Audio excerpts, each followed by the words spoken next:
Corrigeons ensemble, si vous voulez le bien, le dossier numéro 5. Madame Pelec, 19 ans, première grossesse, consulte à 28 semaines devant l'apparition importante d'œdème au niveau des membres inférieurs. Vous craignez qu'elle ne débute une prééclampsie. Elle a comme antécédent une appendicectomie dans l'enfance. Quels sont les deux éléments cliniques à rechercher pour confirmer ce diagnostic? Malheureusement, ces deux éléments sont présents et franchement pathologiques. Quels sont alors les signes fonctionnels et physiques à rechercher chez cette patiente? Vous feuilletez un petit peu son dossier et vous retrouvez un élément échographique et un élément biologique marqueur de risque de prééclampsie. Quels sont-ils? Quel bilan réalisez-vous? Quelle est votre prise en charge?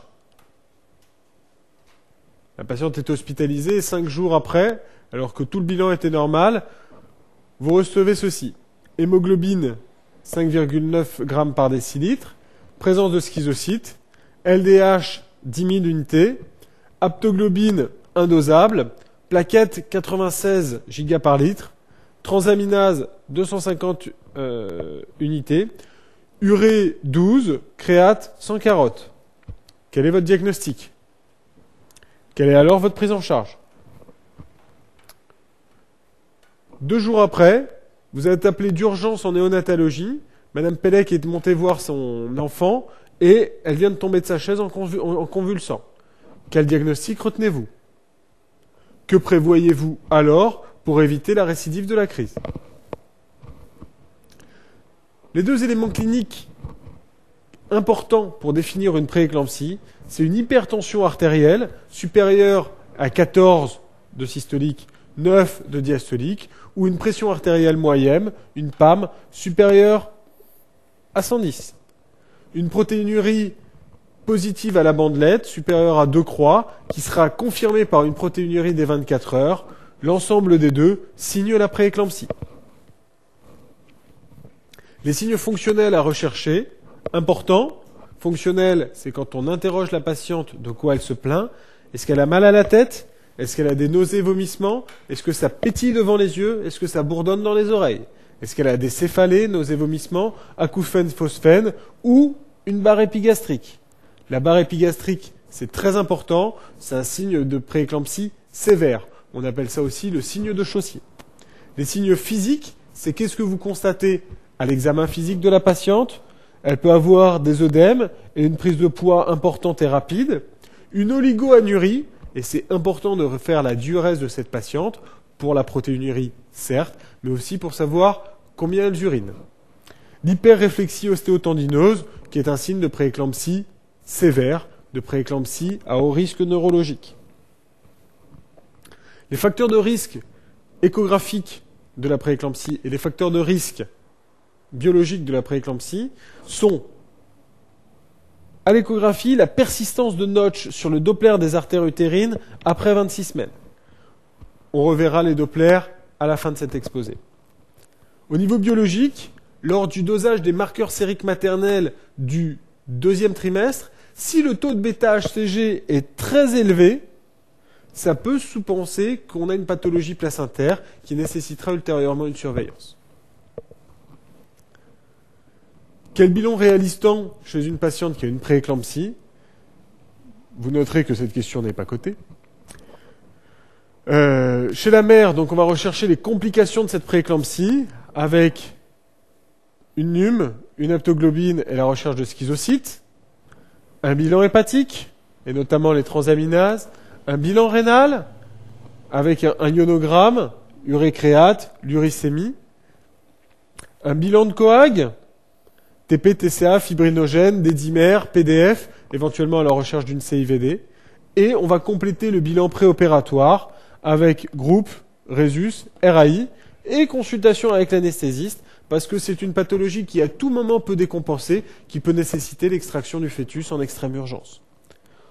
D'autres éléments éventuellement importants pour cette patiente, si on arrive à stabiliser la situation, elle est dans un terme, on va faire un dépistage du diabète gestationnel. N'oubliez pas. Au niveau du fœtus, on va essayer de savoir comment il va, le rythme cardiaque fœtal et la variation à court terme, qui est un rythme cardiaque informatisée qui permet de mieux analyser les petites variations du rythme, et une échographie obstétricale qui va voir la croissance du fœtus. Souvent dans les prééclampsies sont associés des retards de croissance intra-utérins, qui va évaluer la vitalité et les Dopplers. On en reparle à la fin. Quelle est votre prise en charge? Une patiente qui a une prééclampsie, ça doit s'hospitaliser. On l'hospitalise dans un service de grossesse à haut risque. Si la maternité ne s'y prête pas, si elle est de type 1 ou 2, et s'il y a besoin, on la transfère, si la patiente est stable bien entendu, dans une maternité de type 3. Repos au lit, en décubitus latéral gauche, on en a déjà parlé. On va initier un traitement antihypertenseur, le Loxène par exemple, ou sinon des antihypertenseurs centraux, type clonidine, ou alors le Trandate, qui est un alpha-bêta-bloquant. Contre-indiqué, bien sûr, les diurétiques et les inhibiteurs de l'aldostérone. La corticothérapie maturative, avec du bêta-méthasone, chronocélestène 12 mg en IM par jour, multiplié par 2 jours, et une surveillance rapprochée, clinique et paraclinique, visant à évaluer la tolérance et l'efficacité du traitement chez la mère et le fœtus. C'est capital. Quel est votre diagnostic? La patiente présente une anémie avec une hémolyse intravasculaire, elle a une cytolyse hépatique avec l'élévation des transaminases, elle a une thrombopénie avec des plaquettes inférieures à 150 000. L'association de tout ça fait le HELP syndrome, hémolyse, elevated liver et low plaquettes. Donc hémolyse, élévation des enzymes hépatiques et diminution des plaquettes. Quelle est votre prise en charge?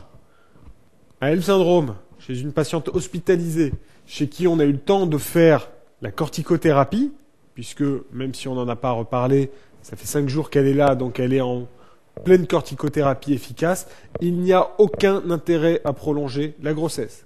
Ça va mal se finir, soit pour la maman, soit pour le bébé, soit pour les deux. Donc c'est une indication d'extraction fœtale en urgence par césarienne. Il faut que le réanimateur soit prévenu. Cette patiente va monter en réanimation après pour être surveillée. Et l'anesthésiste est sur place.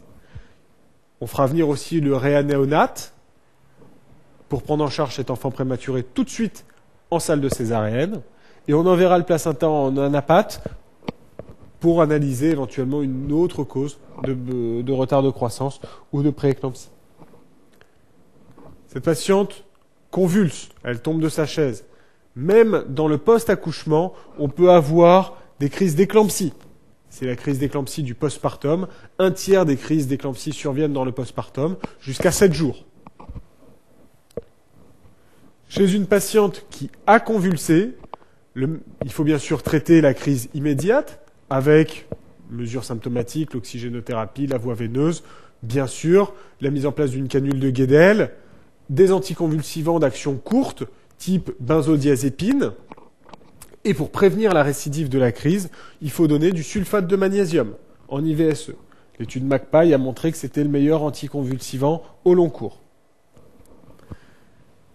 Si vous le voulez bien, revenons quelques instants sur la physiopathologie de la prééclampsie, ce qui nous permettra ultérieurement de mieux l'appréhender.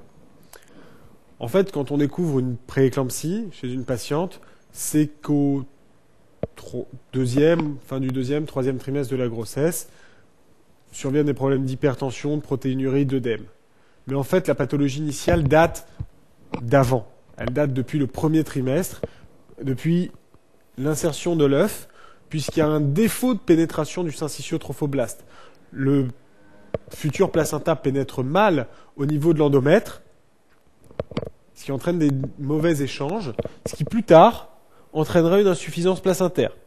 En effet, au début, pas de souci, le placenta est 6 fois plus gros que l'embryon. Mais passé 20 semaines, l'embryon va devenir un fœtus, va réclamer plus d'apport, et malheureusement, le placenta ne pourra pas subvenir, c'est l'insuffisance placentaire. Pour tenter de compenser cette insuffisance placentaire, le fœtus et surtout le placenta vont sécréter des substances hypertensiogènes. Ça va entraîner une hypertension chez la mère, augmenter le débit placentaire, améliorer un petit peu la perfusion. D'autres substances vont partir en même temps que ces substances hypertensiogènes. C'est les substances néphrotoxiques qui vont altérer le glomérule et entraîner une protéinurie. La protéinurie va entraîner une hypoalbuminémie qui va se scinder par une diminution de la pression oncotique et donc une fuite des liquides dans le secteur extravasculaire. Et donc la patiente va faire des œdèmes qui, au pire, pourront aller jusqu'à une hypertension intracrânienne, avec les signes qu'on a déjà vus précédemment, les céphalées, les nausées, vomissements. D'autres substances vont pouvoir entraîner des agglomérats de plaquettes au niveau de l'endothélium. Les hématies passant sur ces agglomérats vont se déchirer. Ça va faire une hémolyse intravasculaire avec la présence de schizocytes, la bilirubine entraînant une chute de l'aptoglobine. Et ces petits thrombis plaquettaires peuvent entraîner des ischémies hépatiques. L'association de tout ça forme le HELLP syndrome. Il peut y avoir aussi éventuellement une ischémie au niveau cérébral, ce qui, avec l'hypertension intracrânienne, peut concourir à l'apparition de convulsions et donc à l'éclampsie. N'oubliez pas aussi l'HTA qui peut devenir une HTA maligne, très élevée, supérieure à 20, non contrôlable, et ses conséquences au niveau du cerveau, du tissu coronaire, vasculaire en général, avec des dissections de l'aorte, et au niveau rétinien. Malheureusement, ces tentatives de compensation peuvent marcher, mais aussi parfois ça ne marche pas. Et donc on se retrouve avec un bébé qui a une souffrance chronique, un retard de croissance intra-utérin et une estimation de poids fœtal inférieure au 10e percentile. Tout l'enjeu de la prééclampsie, c'est de peser les avantages de la prématurité induite. Donc ce bébé, il n'est pas bien dans le ventre, il entraîne des conséquences qui peuvent être néfastes pour la mère. Donc il faut le sortir, parce que c'est le seul moyen de guérir la prééclampsie. C'est l'extraction de l'unité fœto-placentaire. Malheureusement, il ne faut pas le sortir trop tôt, il ne faut pas lui induire une prématurité. La prématurité est une pathologie qu'il n'avait pas avant de sortir. Il faut juger du bon moment entre le risque où on va le sortir et puis les risques de décompensation pour le bébé et pour la maman. Le traitement de la prééclampsie avec les antihypertenseurs, j'espère que vous l'avez bien compris, est purement symptomatique. Le problème date bien d'avant avec le placenta et malheureusement, on ne peut rien y faire jusqu'à l'arrêt de la grossesse. Le taux de récidive pour les grossesses ultérieures est de l'ordre de 20-25%. L'adjonction d'aspirine dès le début de la grossesse permet d'améliorer un petit peu la pénétration du syncytiotrophoblaste et diminuer le taux de pathologie vasculaire de la grossesse. Juste un tout petit mot aussi pour finir sur les Dopplers en obstétrique. Vous en entendez souvent parler, mais vous ne comprenez pas forcément.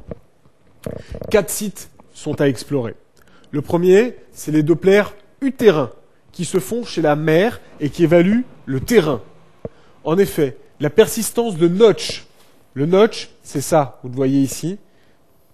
C'est un petit crochetage. C'est une incisure protodiastolique. Juste avant la diastole, il y a ce notch qui persiste. C'est normal chez la femme non enceinte. C'est normal au premier trimestre. Ça doit disparaître après 26 semaines. Si ça persiste après 26 semaines, c'est un terrain à haut risque de pathologie vasculaire de la grossesse. Les pathologies vasculaires de la grossesse, c'est l'hypertension de la grossesse, la prééclampsie, la mort fœtale in utero, le retard de croissance intra-utérin ou l'hématome rétroplacentaire. Les autres marqueurs, on en a déjà parlé tout à l'heure, c'est les bêta-HCG très élevés lors des marqueurs sériques au 2e trimestre. Ensuite, on peut évaluer le Doppler ombilical, qui se fait soit sur le cordon flottant, soit au niveau des artères ombilicales paravésicales. Ça évalue la relation entre le fœtus et le placenta. En effet, un placenta de pas bonne qualité va être vasoconstricté et le flux aura du mal à passer. C'est ce qu'on voit donc en diastole, puisqu'en systole, la pression cardiaque est suffisante.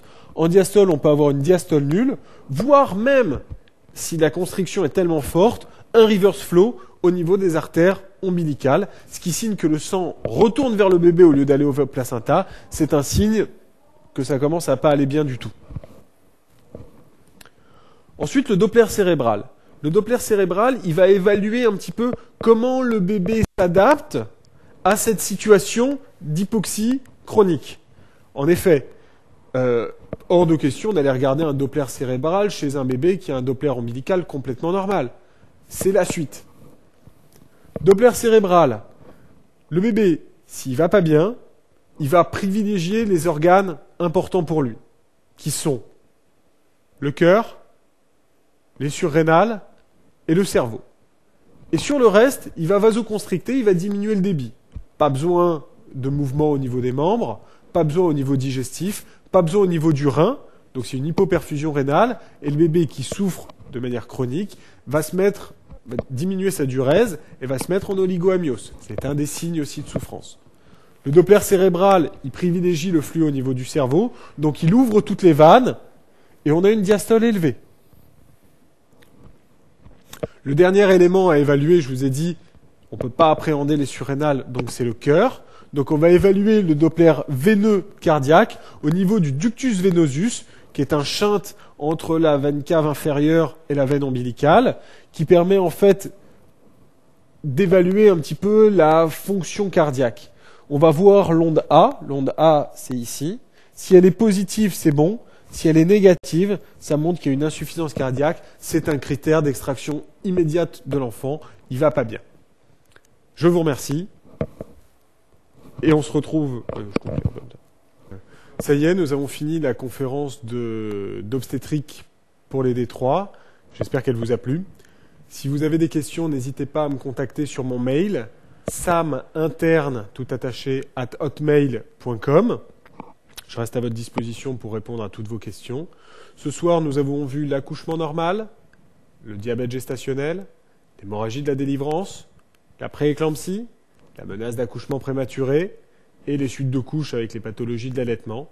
Ce sont à peu près tous les sujets qui sont tombés en obstétrique depuis 1995. Il est capital de bien les connaître, d'être à l'aise dessus. Je vous souhaite bonne continuation. On se retrouve très bientôt pour une conf de gynécologie. Vous pouvez éteindre votre ordinateur et reprendre une vie normale. À bientôt.